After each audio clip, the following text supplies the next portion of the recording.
Hello, नमस्ते, कैसे हैं आप लोग? तो ये सीरीज़ जो है हिंदू सामाजिक संगठन से रिलेटेड ये क्वेश्चन आंसर सीरीज़ है। और जो भी स्टूडेंट्स एग्ज़ाम्स की तैयारी कर रहे हैं वो हमारे यूट्यूब चैनल से जुड़कर अपनी रिवीजन क्लास कर सकते हैं। ठीक है, तो इसका हम पहला क्वेश्चन जानेंगे कि क्या है। धर्म की उत्पत्ति प्रतिपादित किया है। आत्मवाद का सिद्धांत किसने प्रतिपादित किया है? ठीक है, जो आत्मवाद है इसका सिद्धांत किसने दिया है? तो आत्मवाद का सिद्धांत दिया है ईवी टाइलर ने। ठीक है, तो क्वेश्चन नंबर 1 का सी ऑप्शन यहाँ पे राइट हो जाएगा। फिर हम आते हैं क्वेश्चन नंबर 2 पर। क्वेश्चन नंबर 2 क्या है? मैक्स मुलर का संबंध है। मैक्स मुलर का संबंध किससे है? ए ऑप्शन है प्रकृतिवाद से, सी ऑप्शन है जाति केंद्रिकतावाद से, बी ऑप्शन है अनुप्राणवाद से, डी ऑप्शन है अध्यात्मवाद से। तो इसका राइट आंसर क्या होगा? जो मैक्स मुलर है इन्होंने कौन सा जो है कॉन्सेप्ट दिया है धर्म की उत्पत्ति के संबंध में? तो धर्म की उत्पत्ति के संबंध में मैक्स मुलर ने प्रकृतिवाद से बताया है कि धर्म की उत्पत्ति जो है प्रकृतिवाद से हुआ है। मतलब कि जो प्रकृति में प्राकृतिक शक्तियाँ हैं उसे माना जाता है। ठीक है, तो क्वेश्चन नंबर 2 का ए ऑप्शन यहाँ पे राइट हो जाएगा। फिर हम आते हैं क्वेश्चन नंबर 3 पर। क्वेश्चन नंबर 3 है टायलर की दृष्टि से निम्नलिखित में से कौन धर्म का सबसे पुराना स्वरूप था? ए ऑप्शन है प्रकृतिवाद, सी ऑप्शन है एक सत्तावाद, बी ऑप्शन है जीवित सत्तावाद, डी ऑप्शन है एकेश्वरवाद। तो इसका राइट आंसर क्या हो जाएगा? जो टायलर हैं इन्होंने जो है धर्म का सबसे पुराना स्वरूप क्या बताया है?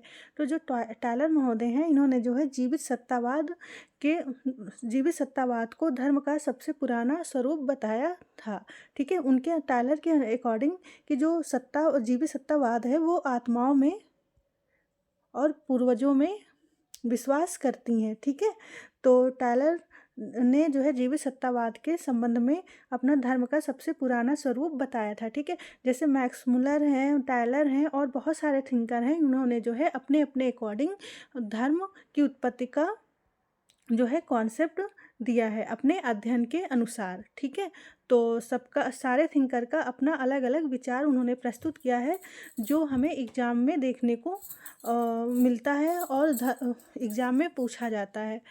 तो हमें जो है सारे विचारकों का अध्ययन करके हमें जो है राइट आंसर एग्ज़ाम में देने होते हैं। तो हम अगर अच्छे से पढ़ेंगे तो हमें सारी चीज़ें याद रहेंगी और पता रहेंगी। क्वेश्चन नंबर 4 है निम्न में से कौन धर्म नहीं है? ए ऑप्शन है जैन, सी ऑप्शन है सिख, बी ऑप्शन है बौद्ध, डी ऑप्शन है शिव उपासक। तो इसका राइट आंसर क्या होगा?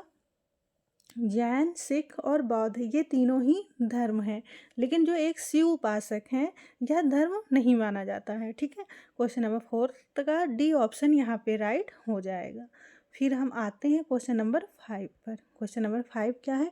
निम्न में से धर्म का सबसे महत्वपूर्ण प्रकार कौन सा है? ए ऑप्शन है जादू, बी ऑप्शन है पूर्वज पूजा, सी ऑप्शन है आत्मवाद, डी ऑप्शन है सामाजिक नियंत्रण। तो इसका राइट आंसर क्या होगा?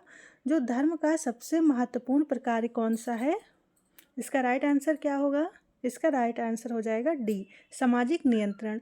जो धर्म है ये जो है सामाजिक नियंत्रण में अपनी महत्वपूर्ण भूमिका निभाता है। ठीक है, तो इसलिए धर्म वह समाज में एक आवश्यक तत्व माना जाता है। तो क्वेश्चन नंबर 5 का डी ऑप्शन यहाँ पे राइट हो जाएगा। ठीक है, फिर हम चलते हैं क्वेश्चन नंबर 6 पर। क्वेश्चन नंबर 6 क्या है? आधुनिक समाज में निम्न में से धर्म की कौन सी विशेषता नहीं है?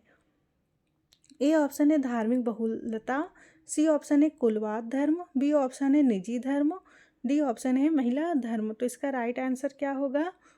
आधुनिक समाज में निम्न में से धर्म की कौन सी विशेषता नहीं है? तो यह विशेषता है जो नहीं है आधुनिक समाज में, यह कुलवाद धर्म। ठीक है, ये जो कुलवाद धर्म है ये आदिम परंपराओं में माना जाता था। ठीक है, और अब जो आधुनिक समाज है इसमें जो है यह धर्म की विशेषता नहीं मानी जाती है। ठीक है, तो क्वेश्चन नंबर 6 का सी ऑप्शन यहाँ पे राइट हो जाएगा। फिर हम आते हैं क्वेश्चन नंबर 7 पर। क्वेश्चन नंबर 7 क्या है? निम्न में से किस धर्म में अलौकिकता की अवधारणा नहीं है? ए ऑप्शन है बौद्ध धर्म, बी ऑप्शन है यहूदी धर्म, सी ऑप्शन है ईसाई धर्म, डी ऑप्शन है इस्लाम धर्म। तो इसका राइट आंसर क्या होगा? इसका राइट आंसर हो जाएगा बौद्ध धर्म। ठीक है, क्वेश्चन नंबर 7 का ए ऑप्शन यहाँ पे राइट हो जाएगा। फिर हम आते हैं क्वेश्चन नंबर 8 पर। क्वेश्चन नंबर 8 हमारा क्या है? निम्न में से धर्म का कौन सा प्रकार नहीं है? ए ऑप्शन है सामाजिक सुदृढ़ता को बनाए रखना, बी ऑप्शन है सामाजिक नियंत्रण को बनाए रखना, सी ऑप्शन है मानसिक दबाव से छुटकारा दिलाना, डी ऑप्शन है सामाजिक स्तरीकरण को बढ़ावा देना। तो इसका राइट आंसर क्या होगा? इसका राइट आंसर हो जाएगा डी ऑप्शन। ठीक है, जो धर्म है इसका कार्य ये नहीं होता है कि समाज में स्त्रीकरण को जो है बढ़ावा देना। ठीक है, जबकि धर्म का क्या क्या कार्य होता है? सामाजिक सुदृढ़ता को बनाए रखना, सामाजिक नियंत्रण को बनाए रखना और मानसिक दबाव से छुटकारा देना जो है धर्म का प्रकार होता है। लेकिन जो सामाजिक स्तरीकरण है, सोशल स्ट्रेटिफिकेशन को बढ़ावा देना धर्म का प्रकार नहीं माना जाता है। तो क्वेश्चन नंबर 8 का डी ऑप्शन यहाँ पे राइट हो जाएगा। फिर हम आते हैं क्वेश्चन नंबर 9 पर। क्वेश्चन नंबर 9 क्या है? सभी जाने माने कथन और कारण वाले क्वेश्चन है। कथन ए कह रहा है सभी जाने माने समाजों में धर्म विद्यमान है, यद्यपि धार्मिक विश्वास तथा प्रथाएं भिन्न संस्कृतियों में भिन्न भिन्न होती हैं। ये राइट है, बिल्कुल राइट है, क्योंकि किसी भी विश्व के किसी भी समाज में जो है धर्म हमें देखने को मिलता है। ठीक है, भले ही वह धर्म जो है विश्वासों और प्रथाओं की जो संस्कृतियां हैं वह अलग अलग प्रकार की होती हैं, लेकिन जो है धर्म सभी समाजों में विद्यमान है और पाया जाता है। भले ही उसकी जो तौर तरीकों का, उसका मानने का या आस्था का या श्रद्धा का तौर तरीका अलग ही क्यों ना हो। तो ये बिल्कुल राइट है। और कारण क्या दिया है इन्होंने? सभी धर्मों में आस्थावानों के समुदाय द्वारा पालन किए जा रहे अनुष्ठानों से जुड़े प्रतीकों का समूह होता है। ये भी सही है। ठीक है, तो जो सभी धर्मों में जो आस्थावान जो श्रद्धालु होते हैं उन लोगों द्वारा जो पालन किया जाता है वह अनुष्ठानों से जुड़ा होता है। ये भी बिल्कुल सही बात है। ठीक है, जो उनके अनुष्ठान और प्रतीक होते हैं वह सभी धर्मों में जो है अलग अलग तौर तरीकों से जुड़े होते हैं। ठीक है, तो ये भी दोनों ए और आर दोनों ही सही हैं। तो ये कूट हम देख लेते हैं, ये बी ऑप्शन। ठीक है, ए और आर दोनों सही हैं। तो इस तरह से क्वेश्चन नंबर 9 का बी ऑप्शन यहाँ पे राइट हो जाएगा। ठीक है, जब हमें आंसर मिल गया है तो हम यहीं पे इसे राइट कर लेंगे। फिर हम आते हैं क्वेश्चन नंबर 10 पर। क्वेश्चन नंबर 10 क्या है? मैक्स मुलर निम्नलिखित में से किस धर्म को प्रारंभिक रूप मानते थे? ए ऑप्शन है प्रकृतिवाद, बी ऑप्शन है एकेश्वरवाद, सी ऑप्शन है जीववाद, डी ऑप्शन है जड़ पूजा। तो इसका राइट आंसर क्या होगा? इसका राइट आंसर होगा प्रकृतिवाद। जो मैक्स मुलर हैं ये जो है धर्म का प्रारंभिक रूप क्या मानते हैं? प्रकृतिवाद। ठीक है, प्राकृतिक शक्तियों को पूजना को जो है प्रकृतिवाद माना जाता है। ठीक है, तो मैक्स मुलर जो है जो प्रकृति है उसकी पूजा को जो है धर्म का प्रारंभिक रूप मानते हैं। और लेकिन वहीं पे जो टायलर महोदय ये धर्म का प्रारंभिक रूप क्या मानते हैं? ये मानते हैं जीवित सत्तावाद। मतलब कि जो आत्मवाद में जो पूर्वज है, आत्मा है उसमें विश्वास रखना, वो धर्म का प्रारंभिक रूप टायलर मानते हैं। तो मैक्स मुलर किसे मानते हैं? प्रकृतिवाद में। ठीक है, तो क्वेश्चन नंबर 10 का ए ऑप्शन यहाँ पे राइट हो जाएगा। फिर हम आते हैं क्वेश्चन नंबर 11 पर। क्वेश्चन नंबर 11 क्या है? निम्नलिखित में से कौन सा सामाजिक स्तरीकरण का रूप नहीं है? तो ए ऑप्शन है धर्म, सी ऑप्शन है जाति, बी ऑप्शन है श्रेणी, डी ऑप्शन है लिंग। तो इसका राइट आंसर क्या होगा? इसका राइट आंसर हो जाएगा ए ऑप्शन। ठीक है, क्योंकि जो सोशल स्ट्रेटिफिकेशन है ये जो है जाति, श्रेणी और लिंग इन तीनों में पाई जाती हैं, लेकिन जो धर्म है यह इसमें जो है सोशल स्ट्रेटिफिकेशन नहीं पाई जाती है। जबकि जातियों में कई जातियां बटी होती हैं, श्रेणियां भी कई श्रेणियों में बटी रहती हैं और लिंग में भी सोशल स्ट्रेटिफिकेशन पाया जाता है। तो इस तरह से क्वेश्चन नंबर 11 का ए ऑप्शन यहाँ पे राइट हो जाएगा। फिर हम आते हैं क्वेश्चन नंबर 12 पर। क्वेश्चन नंबर 12 क्या है, निम्नलिखित में से किन गुणों को भारतीय सामाजिक सोपानकी का कारण माना जाता है? ए ऑप्शन है सत्व, बी ऑप्शन है रज, सी ऑप्शन है तमस, डी ऑप्शन है वर्ग।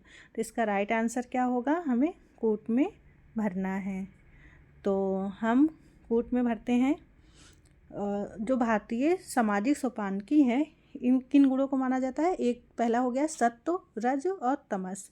तो ये इन तीनों को ABC, ये जो है भारतीय, इन गुणों को जो है भारतीय सामाजिक सोपानकी का कारण माना जाता है। ठीक है, सत्व, रज और तमस, जिसे जिसे जो है श्रीमद् भागवत गीता में जो है वर्णन किया गया है कि सत्व किसे बोलेंगे, और गुण, रजोगुण और तमोगुण के बारे में विस्तृत हमें एक्सप्लेनेशन मिलता है। ठीक है, तो इसे ही, इन तीनों गुणों को भारतीय सामाजिक सोपानकी का कारण माना जाता है। तो ABC क्वेश्चन नंबर 12 का किस ऑप्शन में हमें मिलेगा बी ऑप्शन में। ठीक है, तो क्वेश्चन नंबर 12 का बी ऑप्शन यहाँ पे राइट हो जाएगा।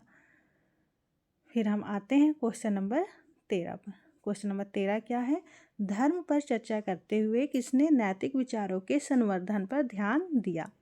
ए ऑप्शन है RH लेवी, बी ऑप्शन है AR Radcliffe Brown, C option है LTR हॉबहाउस, डी ऑप्शन है मैक्स वेबर।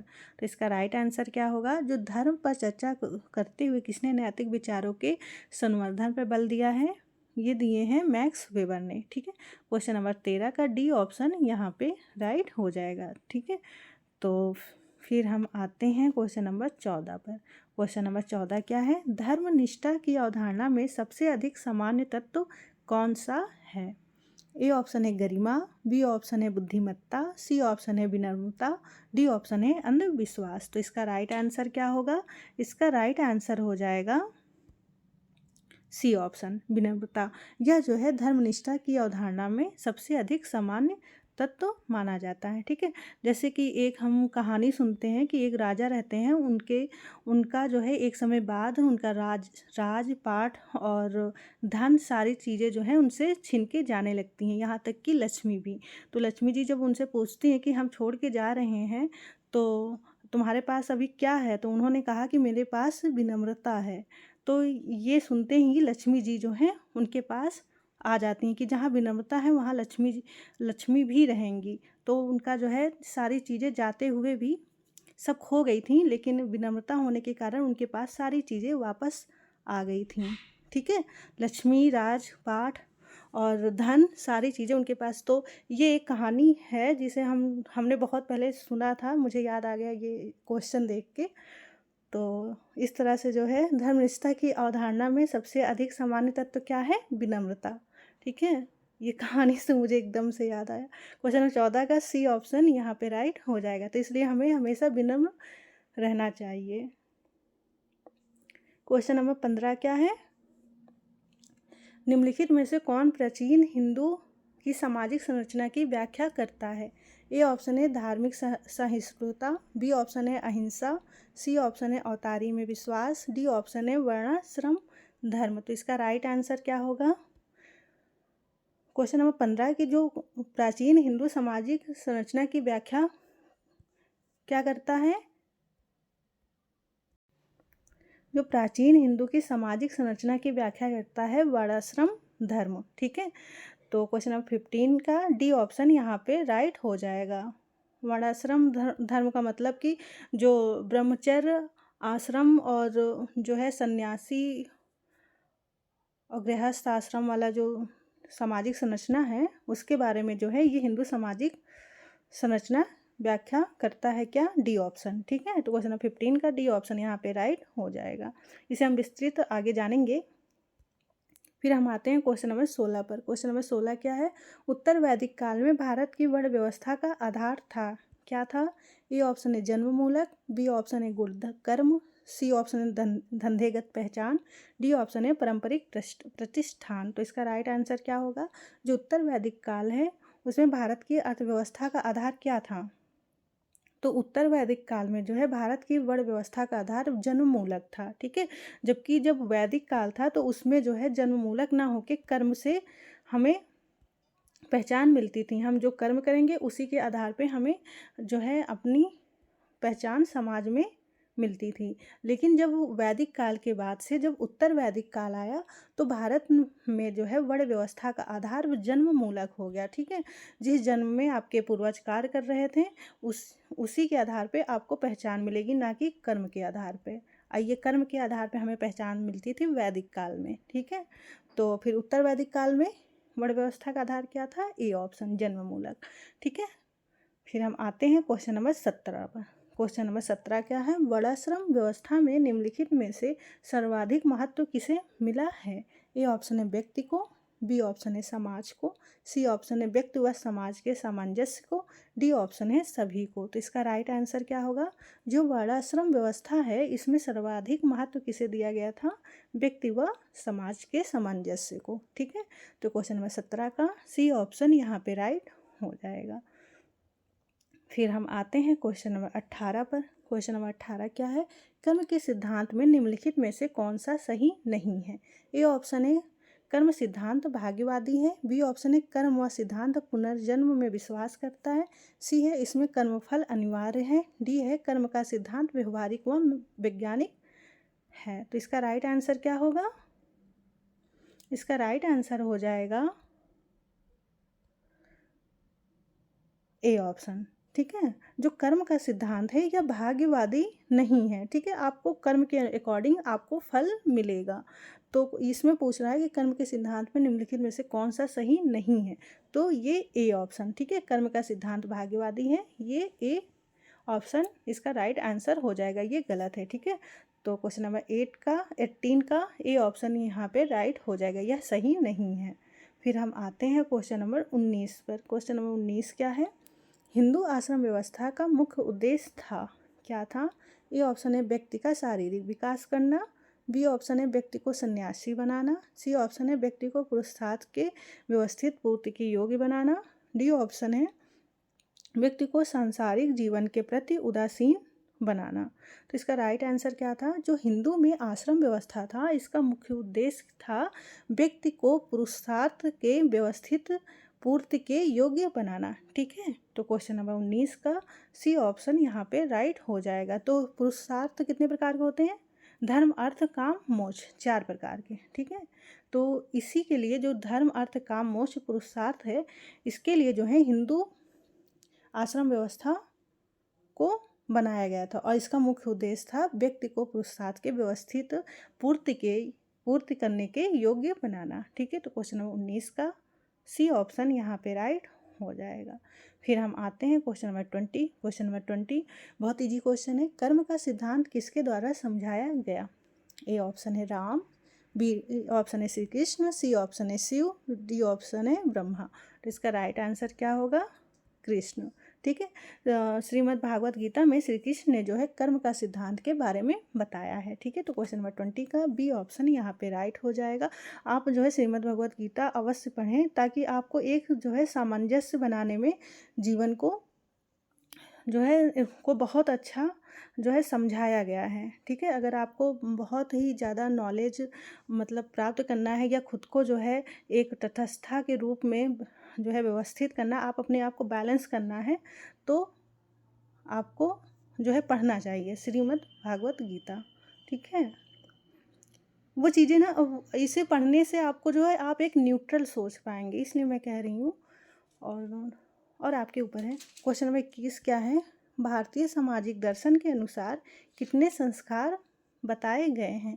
ए ऑप्शन है 20, बी ऑप्शन है 16, सी ऑप्शन है 4, डी ऑप्शन है 8। तो इसका राइट आंसर क्या होगा?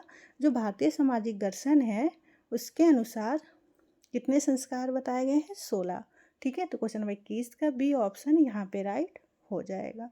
फिर हम आते हैं क्वेश्चन नंबर 22 पर। क्वेश्चन नंबर 22 क्या है? एक हिंदू के सामाजिक जीवन के आश्रम कौन से हैं? ए ऑप्शन है वृद्धाश्रम, बी ऑप्शन है विधवा आश्रम, सी ऑप्शन है ब्रह्मचर्य, गृहस्थ, वानप्रस्थ और संन्यास, डी ऑप्शन है अनाथ आश्रम। तो इसका राइट आंसर क्या होगा?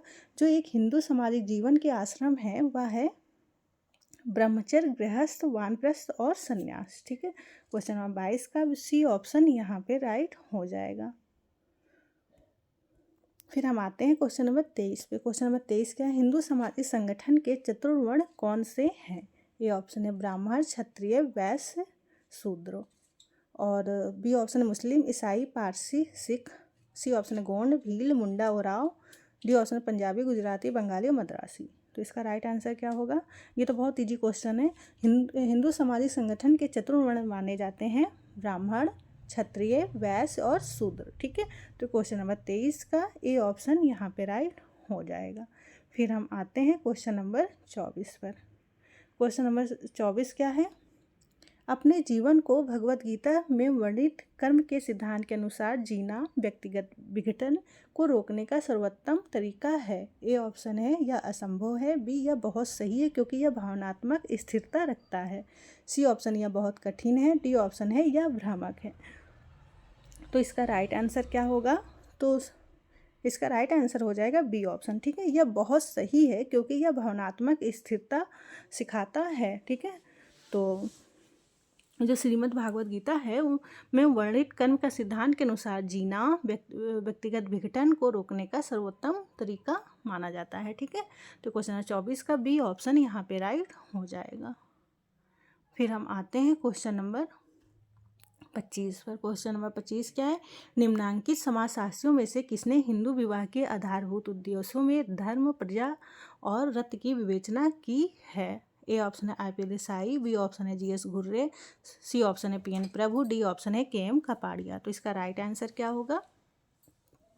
इसका राइट आंसर हो जाएगा धर्म, प्रजा और रत की विवेचना हिंदू विवाह के आधारभूत उद्देश्यों को बताया है किसने? पी.एन. प्रभु ने। ठीक है, तो क्वेश्चन नंबर 25 का सी ऑप्शन यहाँ पे राइट हो जाएगा। फिर हम आते हैं क्वेश्चन नंबर 26 पर। क्वेश्चन नंबर 26 क्या है? टायलर ने धर्म की व्याख्या किस दृष्टिकोण से की?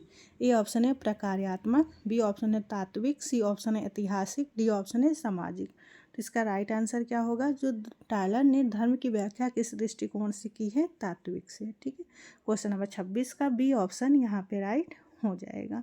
फिर हम आते हैं क्वेश्चन नंबर 27 पे। क्वेश्चन नंबर 27 क्या है? वर्ण धर्म के संदर्भ में वर्ण का अर्थ होता है। ए ऑप्शन है जाति, बी ऑप्शन है संस्कृति, सी ऑप्शन है रंग, डी ऑप्शन है वर्ग। इसका राइट आंसर क्या हो जाएगा? जो वर्ण धर्म के संदर्भ में जो वर्ण है उसका अर्थ क्या होता है? इसका अर्थ होता है रंग। ठीक है, क्वेश्चन नंबर 27 का सी ऑप्शन यहाँ पे राइट हो जाएगा। फिर हम आते हैं क्वेश्चन नंबर 28 पर। क्वेश्चन नंबर 28 क्या है? हिंदू धर्म शास्त्रों के अनुसार त्रिवर्ग में शामिल है। ए ऑप्शन है धर्म, अर्थ, काम, कर्म, बी ऑप्शन काम, अर्थ, मोक्ष, सी ऑप्शन है काम, अर्थ, धर्म, डी ऑप्शन है धर्म और मोक्ष, ई ऑप्शन है धर्म, अर्थ, मोक्ष। तो इसका राइट आंसर क्या होगा? ये बहुत ही कन्फ्यूजन वाला क्वेश्चन है। ठीक है, कि त्रिवर्ग में क्या शामिल है, मतलब ये तीनों तो एक ही तरह से लग रहे हैं, लेकिन हमको इसमें जो है सबसे सही सटीक जो है चुनना है। तो जो त्रिवर्ग में शामिल है वह कौन सा है? काम, अर्थ, धर्म। ये तीनों जो है काम, अर्थ,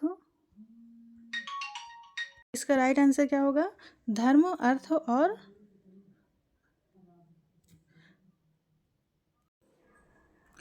और क्या होगा? धर्म। ठीक है, तो इस तरह से क्वेश्चन नंबर 28 का सी ऑप्शन यहाँ पे राइट हो जाएगा। त्रिवर्ग में जो शामिल है काम, अर्थ और धर्म। ठीक है, क्वेश्चन नंबर 28 का सी ऑप्शन यहाँ पे राइट हो जाएगा। फिर हम आते हैं क्वेश्चन नंबर 29 पर। क्वेश्चन नंबर 29 क्या है? मनु के अनुसार निम्नलिखित में से कौन सा धर्म एक प्रकार नहीं है? ए ऑप्शन है राजधर्म, बी ऑप्शन है आश्रम धर्म, सी ऑप्शन है सामान्य धर्म, डी ऑप्शन है गौ धर्म और सी ऑप्शन है आपद धर्म। तो इसका राइट आंसर क्या होगा? तो मनु के अनुसार उन्होंने जो है 5 धर्म के बारे में बताया था, 4 धर्म के बारे में, लेकिन जो इसमें जो है ये जो गौ धर्म है इसके बारे में उन्होंने जो है नहीं उल्लेखित किया है। ठीक है, अपने धर्म की व्याख्या में। तो क्वेश्चन नंबर 29 का डी ऑप्शन यहाँ पे राइट हो जाएगा। जबकि राजधर्म, आश्रम धर्म, सामान्य धर्म और आपद धर्म के बारे में मनु ने जो है एक बताया है। तो क्वेश्चन नंबर 29 का डी ऑप्शन यहाँ पे राइट हो जाएगा। गौ धर्म की व्याख्या इन्होंने नहीं की है मनु ने। फिर हम आते हैं क्वेश्चन नंबर 30 पर। क्वेश्चन नंबर 30 क्या है? जो अनुष्ठान जीवन चक्र के एक चरण से दूसरे व्यक्ति के जीवन में महत्वपूर्ण संक्रमण बिंदु कहलाते हैं। क्या कहलाते हैं? ए ऑप्शन है भूमिका निभाना, बी ऑप्शन है जीवन यात्रा के संस्कार, सी ऑप्शन है परिस्थिति को निश्चित रूप देना,